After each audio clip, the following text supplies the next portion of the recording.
Hello, and welcome to Let's Get Packing, how the Laurier Library partnered with the bookstore and printing services to take over course pack publishing. We're going to share with you the origins of this partnership, the evolution of the workflow, and what the future of this partnership might look like. I'm Lauren Bourdages, the Copyright and Reserve Supervisor at the Laurier Library. And I'm your co-presenter, Melanie Ross. I'm one of two Copyright and Reserves Associates on the team. We want to start off by acknowledging that we live, work, and are presenting to you today on land that is part of the Haldeman Tract, the traditional territory of the neutral, Anishinaabe, and Haudenosaunee peoples. We acknowledge our settler colonial roots, and we respect the histories, languages, and cultures of First Nations, Métis, Inuit, and all First Peoples of Canada, whose presence continues to enrich our vibrant communities. To start, we want to talk about how our partnership with the bookstore and printing services came about, and why we decided to get the library involved in publishing the university's printed course packs. Before the partnership, each team was basically an island unto itself. As you can see from the highlighted items on this slide, there were overlapping tasks that happened across teams. Almost everything that has been done by either the bookstore or printing services was also being done by the library. Noticing that led to a years-long discussion on the need for streamlining and centralizing our efforts, thanks to questions such as, why are we having two departments independently clear copyright on the same readings? And why are we having another department clear copyright when the library has a unit that handles those concerns? We also wanted to address concerns of the overall production quality of the course packs from previous years. So the partnership between the library, the bookstore, and printing services was envisioned to centralize and deduplicate copyright clearing services. One of the other driving factors behind the formation of the partnership was the decreasing demand for printed course packs through the bookstore. Because their work closely aligns with course pack publishing, the reserves team within the library's Copyright and Resource Delivery Services Department was seen as the clear choice to lead this effort, with support from the library's Digital Initiatives team for infrastructure and technology. Members from each stakeholder department met regularly over the course of 18 months to create a workflow that best combined everything that needed to be done in an efficient manner. Once this workflow was developed, we ran a pilot project in the spring 2018 semester, and the first library published course packs were printed and sold in the fall of 2018. The major players in the partnership are, as you previously saw, the library, the bookstore, and printing services. But Laurier's Information and Communication Technologies team, or ICT for short, has played a key background role in helping set up the infrastructure that makes this partnership possible. Advances in software for course reserves, which enable the library to provide e-reserve services, have led to an increasing demand for this service, while at the same time, the demand for printed course packs was declining. This is becoming a popular choice for professors who are looking to move away from ever more expensive proprietary textbooks to improve their pedagogical practice and student engagement. We've been providing some form of e-reserve service since making the switch to Aries in 2009. But we really expanded those offerings in about 2014 when we started digitizing the contents of printed course packs that professors would bring into us to put on physical reserve. You can see that far more courses at Laurier make some use of course reserves versus the graph on the previous slide showing how many print course packs were requested over the same period. While this partnership was developing, a parallel project was being developed by the library and printing services to test drive a print-on-demand interface for course reserves to meet the needs of students and instructors who still prefer print over digital. The partnership was also not without potential benefits across the board for everyone involved. Obviously, the university would be benefiting from having copyright and licensing streamlined, but there was a whole host of other benefits to consider as well, some short-term and some that would only manifest over time in a more organic way. For example, the bookstore has been able to refocus their staff efforts towards other projects, such as the development of an e-textbook pilot program that really came into its own thanks to the COVID-19 pandemic. Because a lot of the heavy lifting was taken away from printing services staff, the turnaround time for getting a course pack printed and onto the shelves decreased. For the library, we've benefited from increased reach for promoting all of our services. In terms of potential long-term benefits that we're already starting to see, The partnership has been aiming to slowly decrease the number of printed course packs by switching courses to e-reserves, which saves the student money. Now that you know the motives behind the formation of the partnership, we want to go over how it works and how it's changed over time. We'll end this section with a demo of part of our publishing process. Explaining the workflow and partnership structure isn't the easiest task.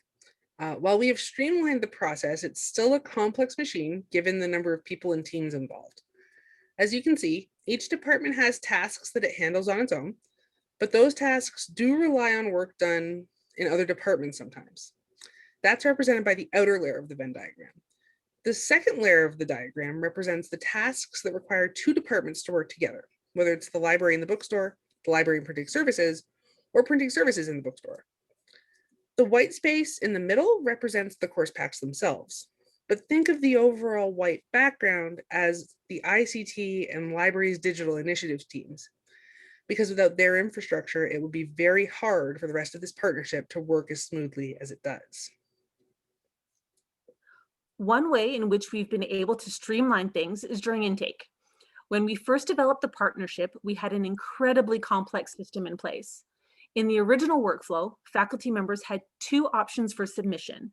They could submit their request to the bookstore, and the bookstore would replace the information in their retail system, Verba.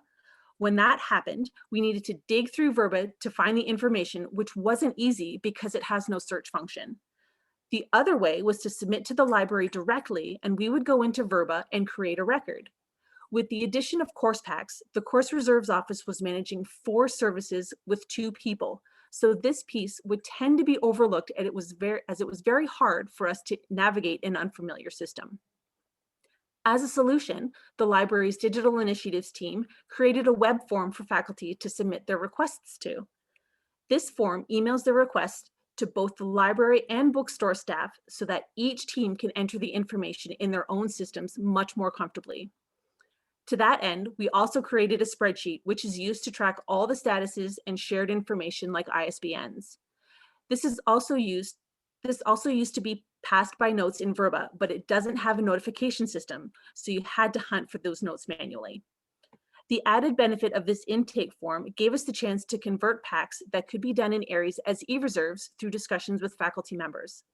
On this slide, you can see how often we've been able to make those conversions and how sharply the use of course packs in general has dropped off since the partnership started. As you can see here, similarly to before the partnership, e-reserves use has continued to rise. Not every course pack request that comes in can be converted to e-reserves, however, as there will always be some exceptions that need to continue to be course packs, such as for professional development courses where the students don't get access to our reserve system. The beauty of this partnership is that by sending faculty members to the library as their first point of contact, they now get made aware from the outset of all of the options that are available to them in a way that they weren't before the partnership. Even after 3 years, there are still faculty members who will reach out to the bookstore as their first point of contact, but the bookstore staff, as part of our workflow, are supposed to be directing them to that intake form on the library's website. Once that intake form is received, the course pack enters the workflow, which is cyclical. The request gets tracked in the spreadsheet that is shared with the bookstore.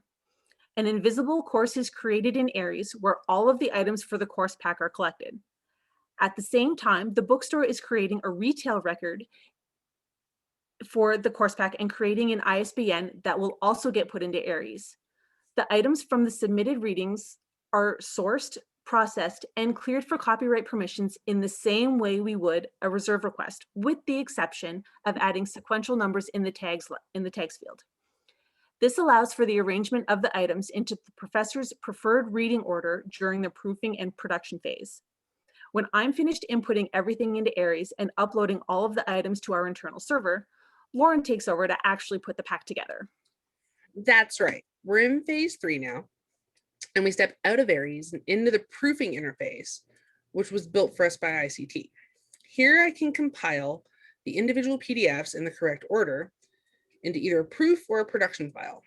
The proof file gets watermarked and sent off to the faculty member for approval. If they approve it, easy peasy, I generate a production file and it enters phase 4 and is no longer in the library's hands. The minute we create and send that production file, the pack is considered published. If we don't get approval, we go through edits and another proofing phase. The most proofs I've ever had to send out for one course pack was 4 for one very particular music faculty member. So now I'm just going to take a couple minutes here to just show you our proofing tool really quickly. So just give me a second while I share my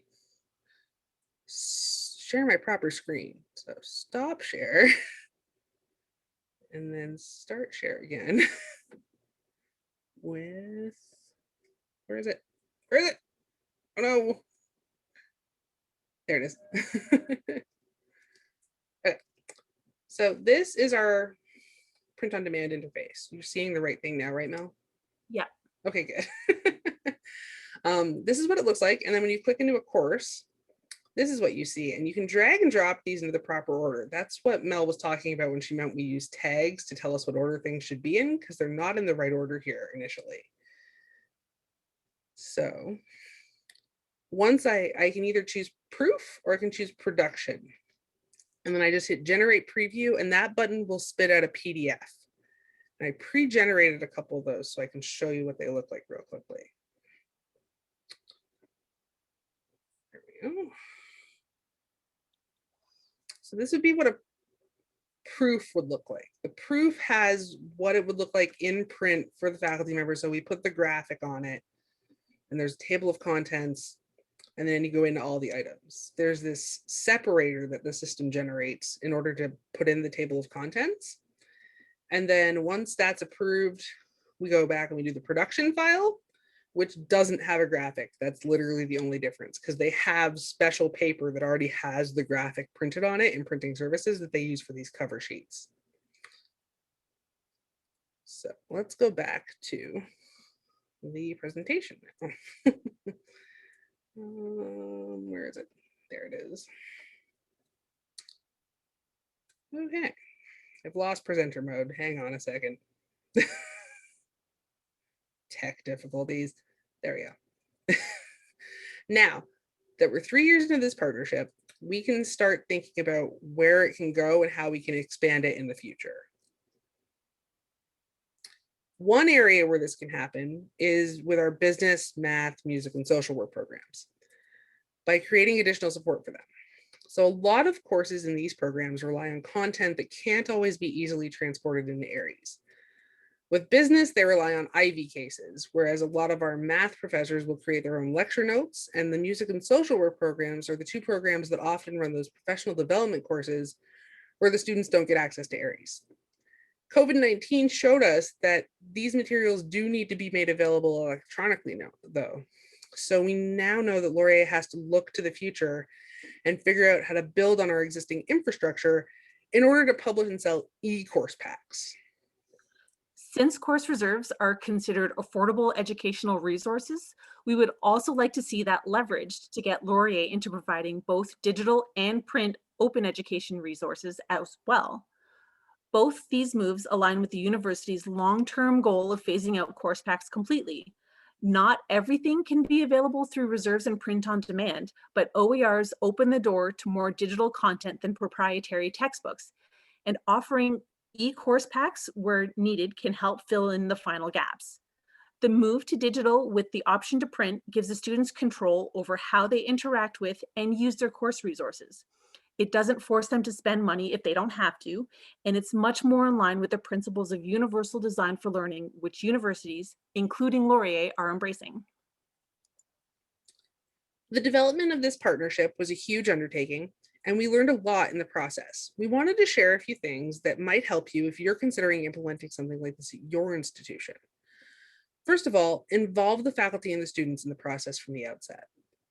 They're such important stakeholders. They could provide you with valuable insights to what they want and don't want and what could work best for them.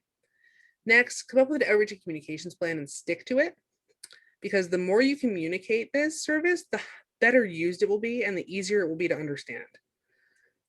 Lastly, and this seems obvious, but assess the needs of everyone involved. This will make the creation process a lot smoother and more efficient. You won't be creating a service only to find out that it doesn't meet the needs of a group in some way.